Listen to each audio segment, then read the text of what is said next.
Olá turma, bem-vindos de volta a mais um vídeo. Eu me chamo Madison Souza, aqui do canal Brastec Eletro. Pessoal, como vocês podem ver, nós estamos com dois micro-ondas Electrolux modelo MEP37, é o MEP37. Ambos estão com defeitos diferentes. Então nós vamos ver qual o procedimento, qual o roteiro nós vamos utilizar para descobrir o defeito de um e o defeito do outro. Então, vamos lá, pessoal.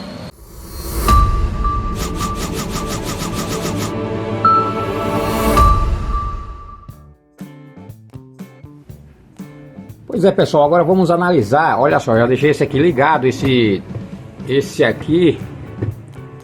O problema desse aqui, como o cliente estava relatando, é que ele não está fazendo, não está conseguindo fazer nem uma função. Tá vendo aqui, ó? Nada. Então, esse aqui é o seguinte, não consegue ligar. Bom, qual o procedimento será feito para descobrir esse defeito aqui? Esse aqui, no caso, pessoal, ele tem duas possibilidades de defeito, duas possibilidades do que está ocasionando nesse problema. O primeiro é esta membrana, o segundo pode ser a placa, certo? Então o que acontece? Muitas vezes não está fazendo nenhuma função, então temos que analisar se o defeito é a membrana ou se o defeito está na placa.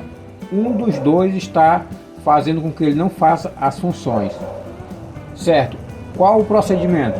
Bom, nesse caso, depois que está aberto o micro-ondas, a gente faz o procedimento, que inclusive tem um vídeo aí, eu vou deixar aqui no card, dois vídeos mostrando como se faz o teste para saber se é membrana ou placa. Porque aqui é o seguinte, problema de alta tensão não é, problema de magnetron também não é, então vai estar aqui o defeito. E aí o procedimento é abrir, testar, como eu falei, tem um vídeo aí ensinando.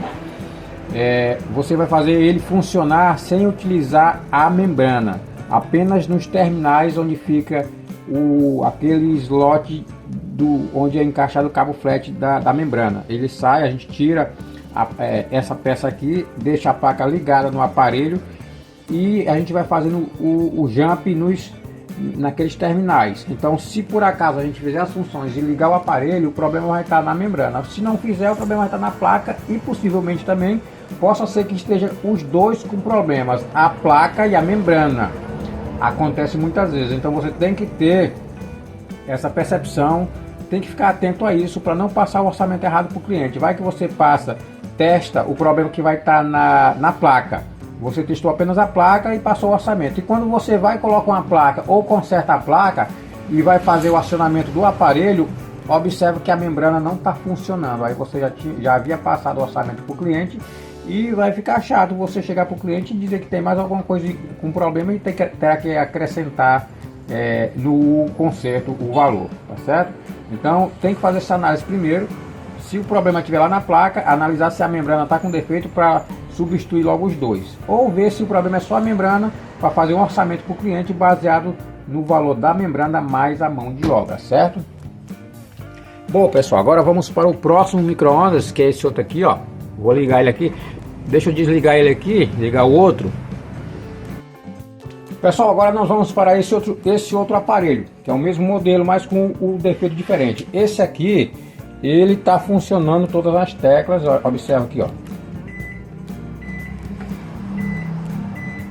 Ao contrário do outro, ele está funcionando tudo, mas o problema dele aqui, que foi relatado pelo cliente e eu já fiz o teste, é que ele está contando, está fazendo todas as funções, conta, mas não está aquecendo, certo? Não está aquecendo. Então, qual o procedimento a ser feito? Nesse caso aqui, o nosso roteiro é diferente daquele lá. Aqui tem três possibilidades, pessoal. Três possibilidades de defeito porque ele não está aquecendo. Primeiro, a gente vai por eliminação. Acontece muitas vezes da placa tá fazendo esse sistema, tá contando, tá bipando, mas ela não tá mandando tensão para o trafão. Você pega o multímetro, coloca nos dois fios que vai no trafão, tira lá no primário do trafão, coloca as pontas de prova do multímetro, coloca em tensão em corrente alternada, coloca lá e vai medir. Se por acaso ela está mandando a voltagem correta, beleza. Se não, o problema está na placa. Então, colocamos, a placa está mandando corrente para o travão, tá ok? Vamos para o próximo passo. Qual o próximo passo? Bom, se ele tiver um fusível de proteção entre o capacitor de alta para o travão e ele estiver aberto, então o que acontece? Tem alguma coisa em curto. Ou o capacitor de alta tensão está em curto, ou o diodo, ou o magnetron. Esses três estando em curto, o fusível lá de proteção lá embaixo vai abrir, certo?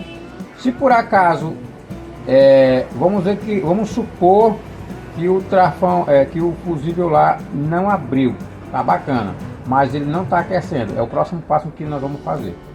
Se por acaso não tem alteração no diodo nem no capacitor e nem está marcando também alteração no magnetron, possivelmente ele não está aquecendo porque o magnetron já não está mais atuando.